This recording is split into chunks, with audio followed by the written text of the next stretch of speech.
오늘 그 말씀 제목 옆에 보면 동그란 이자를 써놨는데, 이 말은 지난 주일에 베드로전서를 강의해 드렸고, 오늘 오전과 오늘 오후에 두 번째, 세 번째 시리즈로 연속성으로 말씀을 드리는데, 우리가 하나님 말씀 더 잘 깨닫기 위해서 지난 주일 말씀을 간단하게 한번 복습해 보겠습니다.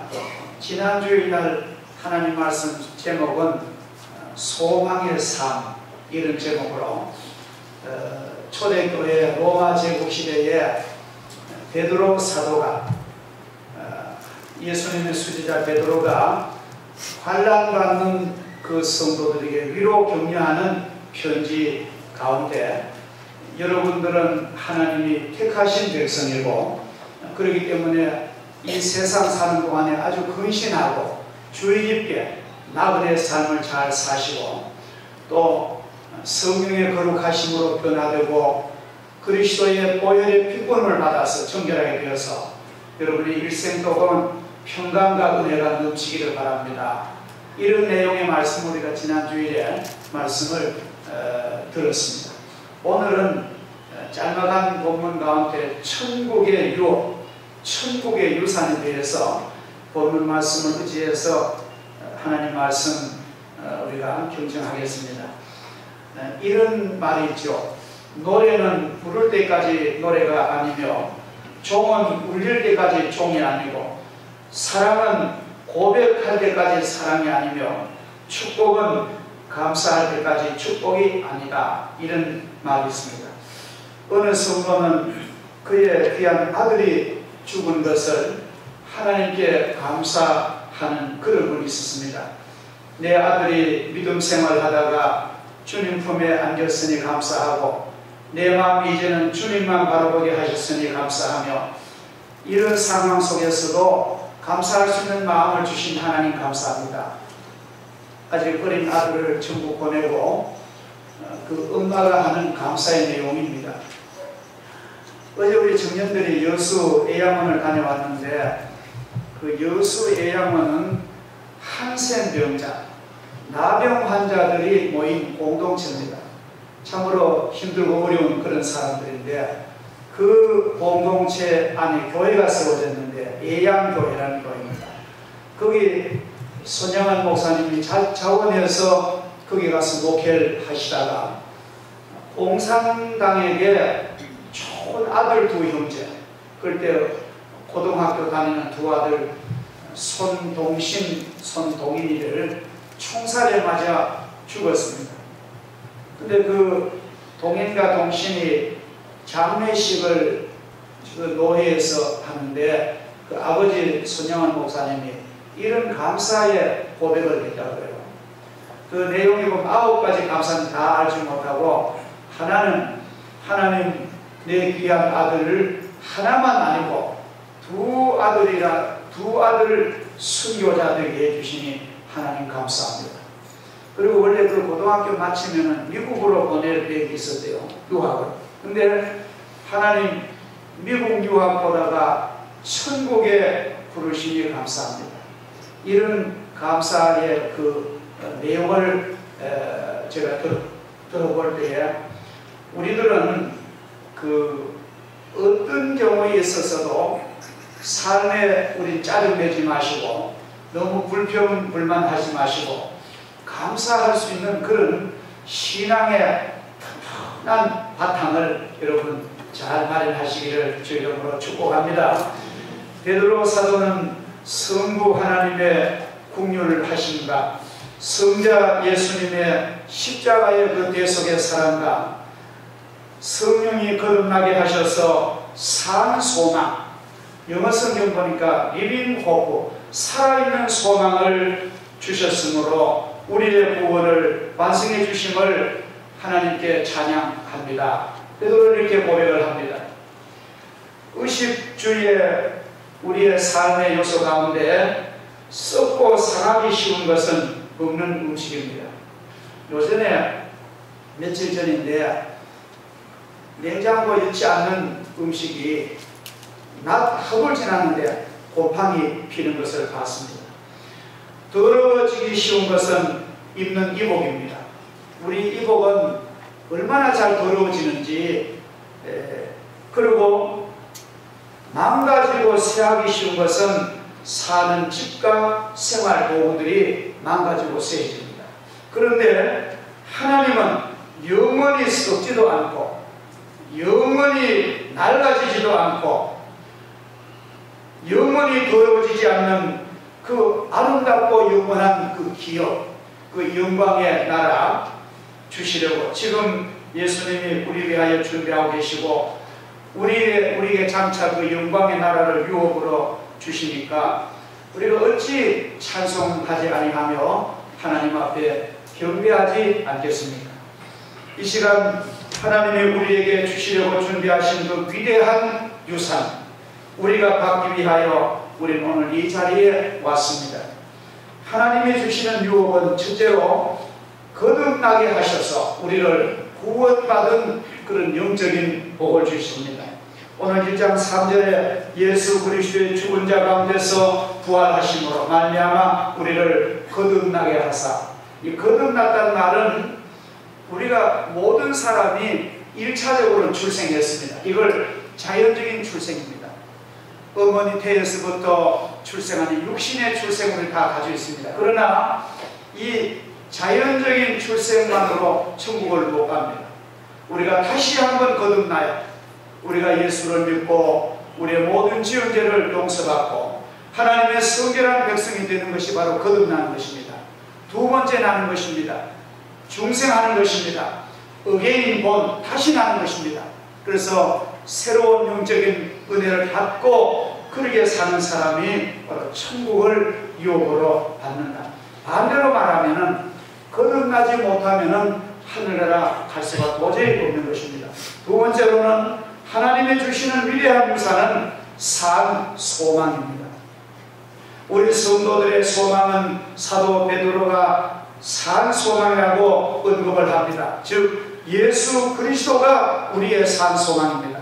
농부는 추수할 소망을 가지고 이른 봄에 씨앗을 뿌리고 열심히 김을 메고 농사짓고 가을에 추수의 소망을 가지고 그렇게 합니다.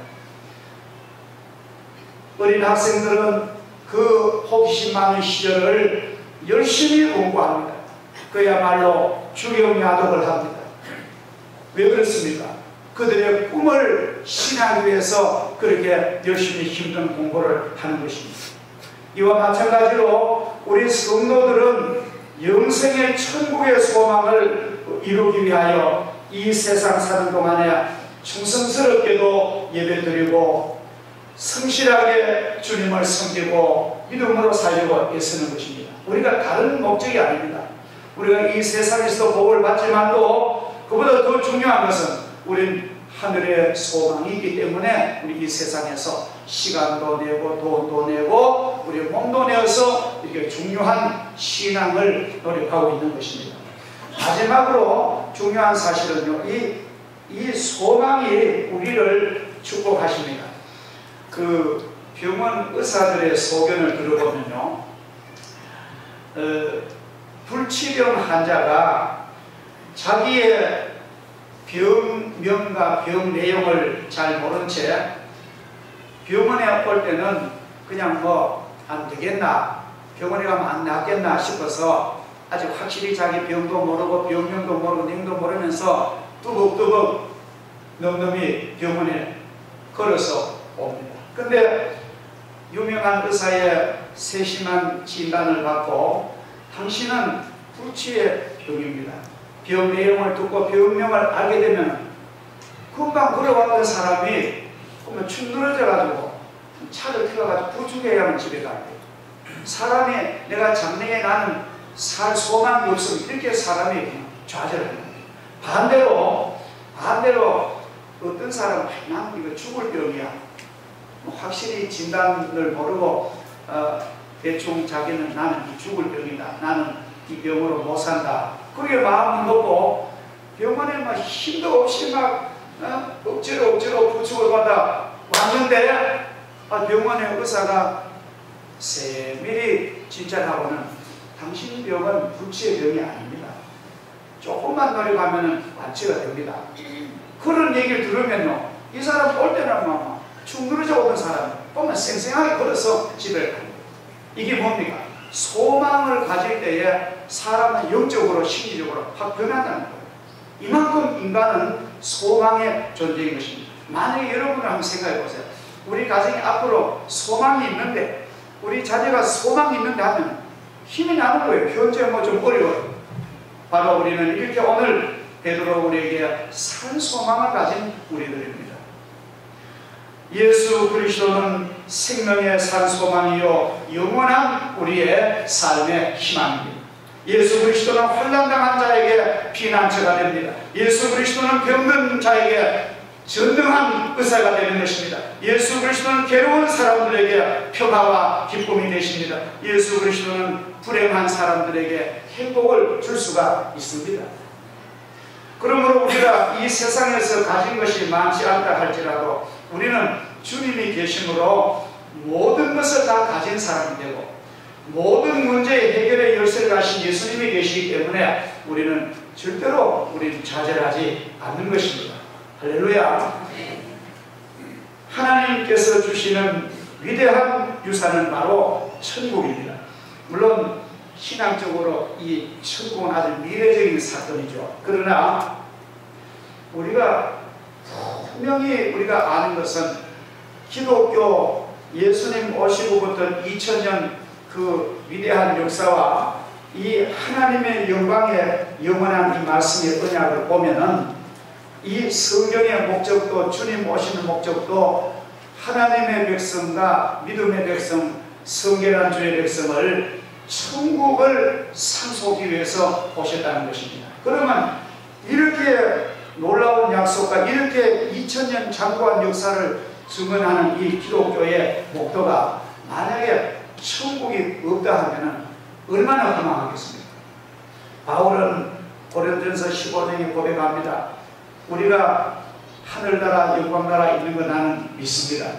우리가 이 세상 장막집이 무너지면 하나님께서 영광의 장막을 주실 줄 믿습니다. 만약에 우리에게 이 천국의 영광이 없다면 우리는 아주 세상 사람보다 더 불쌍한 사람입니다.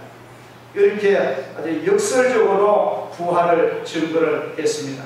썩지 않고 더럽지 않고 쇠하지 아니하는 기업을 있게 하시나니 곧 너희를 위하여 하늘에 간직하신 것이다. 하나님께서 우리에게 주시는 위대한 유산이 세상 것이라면 그건 위대하지 않습니다. 그래서 우리 성도들은요, 이 세상의 너무 인정 못 받는다고 상심하지 마십시오. 세상의 인정이라는 것은 어떻게 보면 불완전한 거예요. 왜냐하면 헌법재판관도 요전에 보니까요, 헌법재판관이 고소를 당했습니다. 대법원 판사도 오류가 있다는 것입니다. 그래서 내가 이 세상 사람한테 나는 우리 가족에게, 우리 친구에게, 우리 직장 동안에 나는 신임을 얻어야 되지, 나는 인정받아야지, 너무 목을 내지 마세요. 물론 신임받고 인정받는 게 좋습니다. 그러나 하나님께 인정받으면 그 모든 인정은 가능하죠. 저는 그래요. 만약 어떤 사람이 사람하면 그 사람 좋은 사람, 요전에 그렇잖아요. 요전에 송씨를 교살한 그 서울시 의원이 그렇게 굉장히 좋았다는 거예요. 인사성도 있고 그 사람이 그렇게 사람을 죽이게 되면 깜짝 놀랐는데 내본 아주 살인교사범이고 그 형도 그런 인간입니다. 그래서 우리는 너무 이 세상 사람에게 인정받을 그 목을 내고 하나님께는 대충하는 그런 사람 되지 마시고, 우리는 하나님이 내가 너를 인정해, 내가 너를 사랑해, 내가 너를 믿음을, 내가 너를 축복해, 그런 하나님의 신임만 받으면요, 이 세상 사람에게도 점점 잘하게 될 줄 믿습니다. 그래서 썩지 않는 그 나라, 부패하지 않는 그 나라, 더러워지지 않는 그 영광의 나라, 깨끗하고 성결하고 거룩한 그 천국, 영원히 사는 그 아름다운 나라, 쇠하지 아니합니다. 세상 것들은 세월이 지난다 낡아지고 쇠하지만 하늘나라는 변함이 없습니다. 이 좋은 천국을 우리가 반드시 우리가 계승받을 수 있도록 그런 능력한 믿음으로 승리하시고 산 소망 중에 거듭난 삶을 감사드리시고 그리스도께서 우리의 산 소망이심을 감사드리시고 낙심하지 마시고 영원한 영광에 이를 때까지 믿음으로 줄기차게 담대하게 신앙생활에 정진하시기를 주 이름으로 축복합니다. 전능하신 하나님 아버지 감사합니다. 복된 계절 주셔서 우리들의 자녀들 손주들에게 믿음의 도를 가르칠 수 있는 기회와 여건 주신 하나님 감사합니다. 많은 교회들이 유치부도 없어지고 아동부도 없어지고 하는데 우리 교회를 위한 자녀 주심을 너무너무 감사하고 열정적으로 섬기고 봉사하는 일꾼들 주신 것 감사합니다. 우리가 이렇게 하는 목적이 무엇입니까? 우리에게는 산 소망이고 우리는 예수 안에서 거듭나고 우리가 하나님이 주신 영광의 유업을 썩지 않고 더럽지 않고 쇠하지 아니하는 그 천국을 우리는 목표하기 때문에 우리가 이 세상에서 믿음에 열심히 노력하오니 주님 저들에게 믿음의 부양을 주시고 또 열정을 주시고 힘을 주셔서 믿음으로 승리하는 모든 주의 백성 되도록 은총을 베풀어 주시옵소서. 예수 그리스도의 이름으로 기도하옵나이다. 아멘.